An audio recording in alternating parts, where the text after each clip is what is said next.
Hi guys, welcome to Rav's Retreat, my little home of wood turning.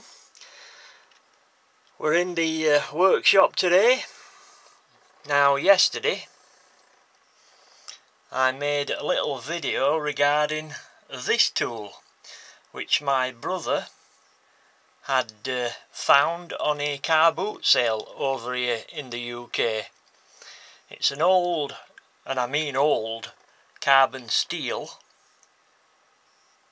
1/8 of an inch parting tool, and yes, I do intend to use it.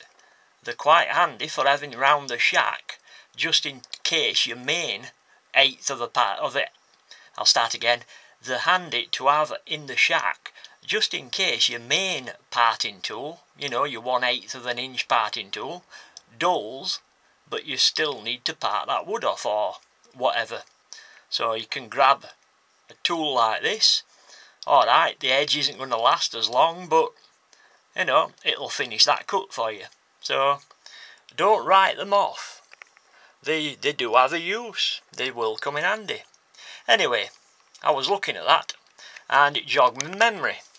About 3 months ago, my brother fetched me another carbon steel wood turning tooling, and basically it's an old parting tool slash badan.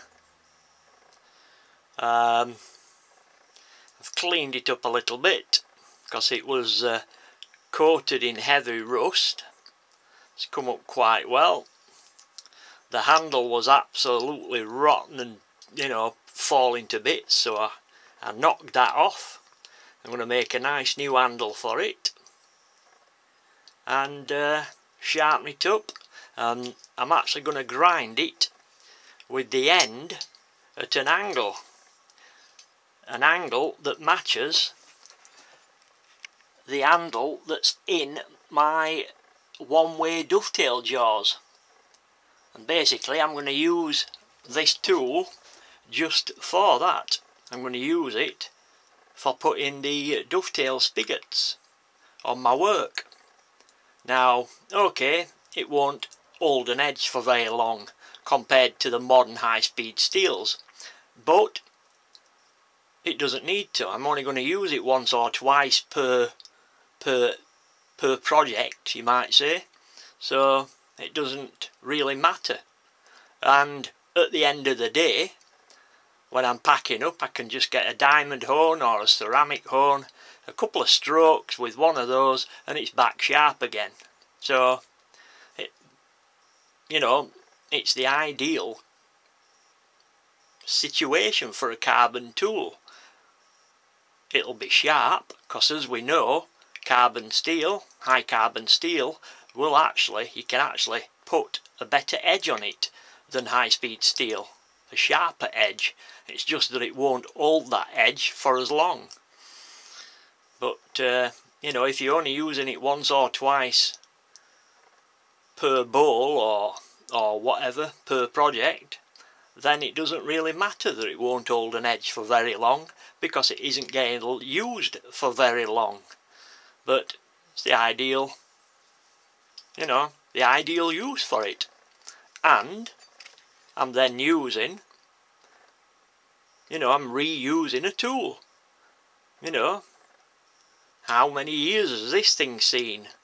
How many users has it seen? How many bowls? How many whatevers? How many spindles, you know?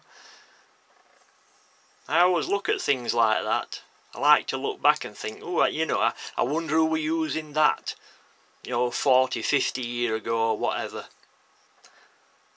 It's nice to think, but they do actually have a use. Just because they're carbon steel doesn't mean that you can't use them.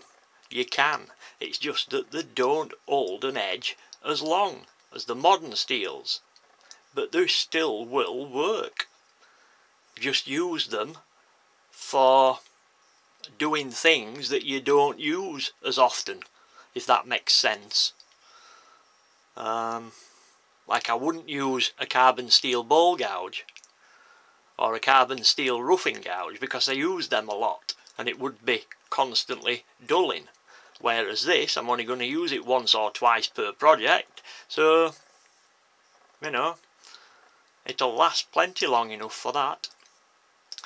Anyway, there you go guys, just thought you'd like to see that. It just jogged my memory when I was watching the video that I'd made regarding that tool. I thought, oh yeah, my brother's, he fetched me another tool about 3 or 4 months ago.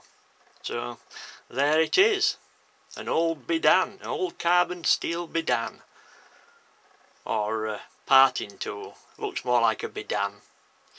Alright guys, thought you'd like a quick go up at that. I'll catch you later. Take care now in your workshops. Bye bye now.